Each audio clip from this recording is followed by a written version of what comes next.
They say the dog never has a plan for when it actually catches the car.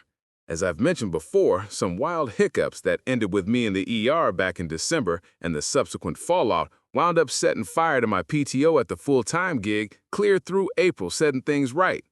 Once I was back into the rhythm of accruing my time like I've become accustomed to over the last 18 years, we were more than halfway through the year and I was in full panic mode over how to take days so as to not lose them. I know it sounds weird to be thinking like this, and it is still only August, but bear in mind that I am in a very small department of only 6 specialists, so a maximum of 2 can be off at a given time, with the exception of extreme emergencies. And after the fall and winter I've had enough of those. So anyway, time off. A few weeks ago, I looked at the team PTO schedule, counted up the time I got left and the time I will need or have already requested off in the future. The magic number was 131 hours, or 16 at a third days. Well, shit, let's make with the time off requesting. Wait, let's plan this thing, then make with the time off requesting.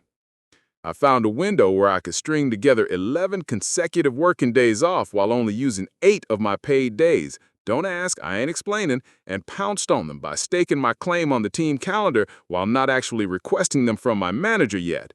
It's easier to regroup and replan them that way. You know what I did next? I did the same thing I always do to entertain myself when I have to burn time off. I applied for jobs. This time, I didn't apply for low-hanging jobs I was overqualified for and knew I could get. No, we're off of that now. Now we apply for highly specialized or upper office jobs for which my resume shouldn't even trip any flags in their HR algorithms. Part of me didn't expect this shit to work and knew I would likely spend the whole staycation out in the city cutting grass for YouTube, but it is always worth a shot, right? Of course, I did this weeks ahead of time so as to get through the application and interview process before using my off time to actually start the job. What I learned in this process compared to my previous use of this stunt was that in-person interviews are for poor people. Stick with me here. For upper-crust jobs, they're no more willing or in need of you to come to their location to peacock for them in hopes of employment. Those kind of jobs are kind of like the 6-foot-tall man who makes a lot of money. They don't have to be preened and performed for, they can just take the best of what's available. I say all that to say that I am beyond surprised that I ever got a call back. Not to bore you with the ins and outs of the interview and onboarding, just know that I didn't have to actually physically go into a building except to receive some paperwork and sign off on HR stuff, direct deposit and insurance beneficiary stuff. Luckily, my start date was set to the beginning of my little respite from the full-time gig. I guess now is as good a time as any to explain to you, dear readers, that I have successfully managed to live my life while avoiding having had to display the temperament, understanding, or even couth to be asked to manage people. Factor in that this particular position has me over people who would be at my actual manager's level, and I now realize that I may just have really stepped in at this time. The first day was simple. Onboarding, welcome to, company type shit, access to systems, establishing and testing passwords. Basically a freewheeling day to enjoy the free coffee and being provided lunch.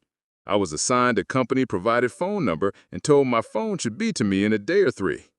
Philip note. Wait, these people think I'm gonna be available to them during off-work hours or something? Day 2, and this shit is wild. I'm expected to do work and sit in on meetings where decisions are made. I have to do the second best acting I've ever done to this point in my life, second only to the shit I said and did to get myself into this space. Somehow, I escaped day 2 without the subjects observing that the emperor was actually butt-ass naked. What I'm experiencing can likely be best communicated by a meme we know we've all seen before. After work on Tuesday, I swung by some old neighborhood friends to converse about mugshots of people we grew up with we've seen on Instagram over the weekend, and work came up. Homie, you still at company? Me? Yeah, but I also just started at company number 2 too. Homie, damn, how you pull that off? Me? Man, I still don't know. I didn't expect to get it. Homie, so what you gonna do? Me? I'm gonna go back to my 18 years of tenure and 32 days of leave time annually next week before these people realize I'm bluffing my ass off. Homie, well, before you bounce, can you put my cousin on? His company closed up on him and his unemployment is ending in September. Me? You know what? I'm gonna try that. What the homie seems to have apparently forgotten that I know is that his cousin was a drunken fuck-up and may have directly or indirectly caused his employer's closure. What it gave me, though, was a means to break clean from these people and have them never contact me again. I told the homie to have his cousin go on and apply right away so I could try to finagle something in the morning. I spent the rest of the evening canvassing old friends from around the way who may or may not be necessarily employable to do the same. Wednesday morning, I went to the office an hour early and poked around in systems I knew I had been given access to but had no real clue how to use. I'm no idiot, just actively ignorant sometimes, so navigating simple-to-me software was no problem. I found the applications, most of which didn't have actual resumes attached, of all the homies and anyone who looked connected to my little scheme and put them forward to the next step in the process. I knew that this would be all the help I could offer in this scheme of mine, but it was something. The rest of Wednesday would include, ironically, me being trained on that same HR system I had just figured out on my own. This included being warned that pushing a candidate forward manually without letting the software vet them was more for internal postings and rehires than it was for people to be newly hired. Whoopsie! Still though, no red flags were thrown from me having done it. Thursday, the homie called me. Me? Hello? Homie. Damn, bro, what the fuck you did? Who are you around there? Me? Homie. They called my cousin this afternoon for the interview on Monday. They also called like 3 other people from around the crib, too. Me. You're welcome. Homie. Sheesh. So what else can you do? Me.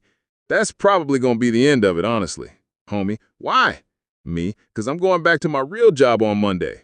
Homie. Why? This is a sweet-ass lick you got there. You can put your people on like that and it's only your 3rd day. Me.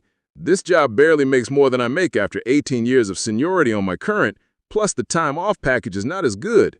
Should I mention that I am not at all qualified for this shit and every day I stay in that chair will be a day closer to them realizing it and cutting me loose before it's got too late? Homie. Oh, got it. Me. So yeah, I got their foot in the door, but it'll be totally on them to finagle the rest of the way in before the company realizes what happened. Bet. I'll let them know. So Friday rolls in. I'm navigating the day as if nothing is wrong. More training, more handshaking, more the same old shit. I'm told that the schedule for Monday will include me sitting in on the hiring process with some planned interviews and the likes. By the end of the day, I explained that I was going to hang back at my desk and complete some more of the online training modules, since I didn't have any real plans for the evening, and I would see everyone on Monday morning. I was lying like a motherfucker. I wanted to wipe any evidence of myself from the PC, remove the one personal effect, a picture of my daughter and grandbaby, from my desk and leave that phone in the office without anyone asking questions on my way out.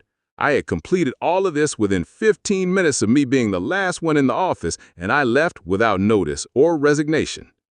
Monday morning rolls around and I wake up at my normal 6 a.m. time.